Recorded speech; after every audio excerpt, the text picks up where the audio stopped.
मैं आतंकी संगठनों को और उनके सरपरस्तों को कहना चाहता हूं कि वे बहुत बड़ी गलती कर चुके हैं।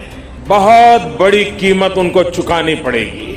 तो भारत ने तैयारी पूरी कर दी है। आज कुछ बड़ी तस्वीरें आपको दिखाने जा रही हैं। इस खबर में जो हम आपसे बातचीत करेंगे उसके बारे में आपको बता दें। सबसे पहले आपको दिखाएंगे कि भारतीय मौसम विभाग ने कैसे तैयारी की है। दूसरी तस्वीर आपको दिखाएंगे कि जो लगातार संघर्ष विराम का उल्लंघन पाकिस्तान कर रहा था, अब भारत ने जवाब देना शुरू कर दिया है। तो बौखलाहट पाकिस्तान के अंदर दिखाई दे रही है। अब फेक तरीके से वो क्या क्या उजागर कर रहा है वो आपको दिखाएंगे। तीसरी बड़ी तस्वीर आपको दिखाएंगे कि पाकिस्तान के प्रधानमंत्री सर्जिकल स्ट्राइक ना हो जाए इस डर में क्या कुछ कह रहे हैं, क्या कुछ समझ रहे हैं। तो चलिए इस खबर की शुरुआत करते हैं। नमस्कार, स्वागत है आपका हेडलाइंस इंडिया पर। मैं हूं नवीन चौहान। सबसे पहले तो भारतीय मौसम विभाग की यह तस्वीर आपको देखनी चाहिए, जिसके जरिए यह पता चलता है कि अब गिलगिट बल्टिस्तान और मुजफ्फराबाद का मौसम भी भारत का मौसम विभाग लगातार बताएगा, क्योंकि भारत का यह अभिन्न हिस्सा है। खुद गृह मंत्री ने संसद में यह बात कही थी। उनकी ये बात आप सबसे पहले सुनिए। मैं जब जम्मू एंड कश्मीर बोलता हूं, माननीय सदस्य इसलिए एग्रेसिव हूं कि जम्मू एंड कश्मीर के पीएको को आप भारत का हिस्सा नहीं मानते हो क्या? एग्रेसिव ना हो, जान दे देंगे इसके लिए। क्या बात कर रहे हो आप?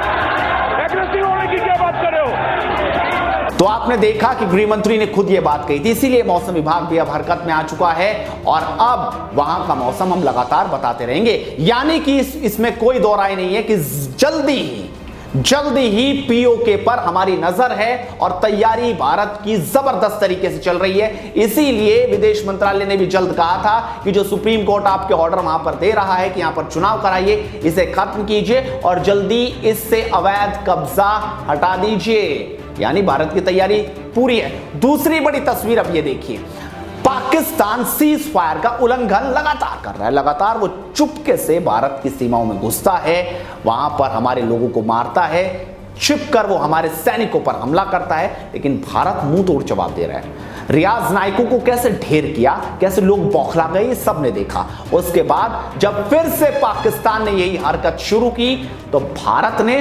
जबरदस्त आक्रमण किया। ये तस्वीरों के जरिए हम समझा सकते हैं, बता सकते हैं। हालांकि ये फाइल फुटेज है, लेकिन अगर आपको देखना है तो पाकिस्तान का एक ट्वीट आप देखिए, जो है DGISPR। भारतीय सेना के जवानों ने LOC के साथ नेजापीर और राख चिकरी सेक्टरों में भारी मोर्टार, तोपखाने और ऑटोमेटिक्स के साथ असुरक्षित रूप से संघर्ष विराम उल्लंघन शुरू किया। तो ये बात कह रहे हैं कि जानबूझकर, जबकि भारत तो तभी जवाब देता है जब पाकिस्तान अपनी कायराना हरकतों से बाज नहीं आता।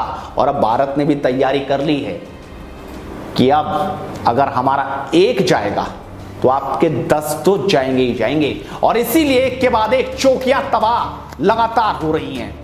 अब आपको एक और तस्वीर दिखाते हैं इमरान खान की। इमरान खान को अब डर सता रहा है कि कहीं पहले सर्जिकल स्ट्राइक, फिर एयर स्ट्राइक, किस तरह से बालाकोट तहस नहस कर दिया था भारतीय वायुसेना ने, वो सब ने देखा, पूरी दुनिया ने देखा, हर किसी ने तारीफ की। लेकिन पाकिस्तान की बौखलाहट नजर आई। जब कोरोना पूरी दुनिया में चल रहा है, पूरी दुनिया एकजुटता में नजर आ रही है, तब पाकिस्तान इन हरकतों को उतर आया। लेकिन भारतीय सैनिक लगातार जवाब दे रहे हैं। आइए आपको दिखाते हैं कि इमरान खान के अंदर कैसे डर दिखाई दे रहा है, कैसे उन्हें समझ आ रहा है कि कहीं भारत की तैयारी अब फिर से सर्जिकल स्ट्राइक की तो नहीं है। और अब की बार जो होगा वो बहुत बड़ा उदाहरण बनेगा।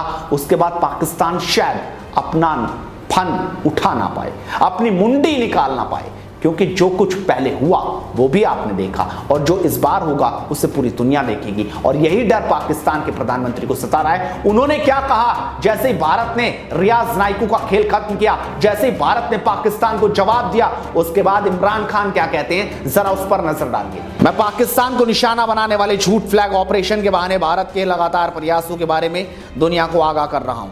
LOC के पास घुसपैठ के भारत के द्वारा नवीनतम आधारहीन आरोप इस खतरनाक एजेंडे की निरंतरता, इसके खिलाफ स्वदेशी प्रतिरोध करता हूं। तो आपने देखा, आखिरकार उन्हें डर लग रहा है कि भारत फिर से तैयारी ना कर दे, फिर से LOC के कई किलोमीटर अंदर जाकर पाकिस्तान के चिथड़े ना उड़ा दे। लेकिन अब पाकिस्तान की ही जनता क्या बोल रही है, उन्हें सब कुछ समझ में आ रहा है कि भारत के मंसूबे जबरदस्त हैं और वो एक एक जवाब का बदला जरूर लेगा। इसीलिए आपको दिखाते हैं कि आखिरकार वहां की जनता क्या कह रही है। एम सजवाल हैं जो कहते हैं जैसे कभी इमरान सच नहीं बोल सकता वैसे इमरान की आर्मी है, भारत ने हमला किया, जवान शहीद हो गए और ये झूठ बोल रहे हैं। यानी ये ट्वीट उस पर है जो DGISPR कर रहे हैं, उस पर आपको समझ आ रहा है कि लोग कह रहे हैं कि पाकिस्तान झूठ बोल रहा है, कभी भी भारत उनके नागरिकों को नहीं मार सकता। फातिमा नूर कहती कि रमजान के इस पाक महीने में तो झूठ मत बोलो, अल्लाह से डरो, जो मारे गए उनका सबको बताओ। यानी जनता वहां की समझ रही है, समझदार है कि आखिरकार हो क्या रहा है, क्यों झूठ बोलने में पाकिस्तान लगा हुआ है और उन्हें दिख रहा है कि कहीं भारत हमला ना कर दे। इस वीडियो पर आप अपनी राय जरूर रखिए, साथ इस वीडियो को शेयर कीजिए और हेडलाइंस इंडिया को सब्सक्राइब कीजिए, सपोर्ट कीजिए। नमस्कार।